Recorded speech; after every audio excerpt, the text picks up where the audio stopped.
Bakit talent break? Kala ko madami kang pera. Wala ka ng pera? Ha?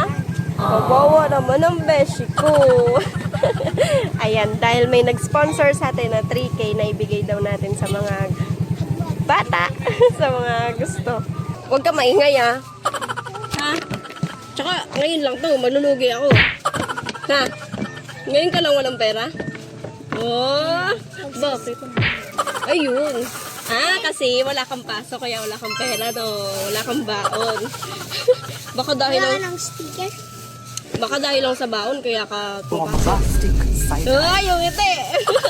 Totoo no. Tapos pag may natira pang ano, computer siya. Ayun, ang galing. Nanonood na ako doon ng ano mo. Nang? Ng mga video. Ayun, apir tayo dyan. Ilalike ko. Biglang ano. Bye-bye.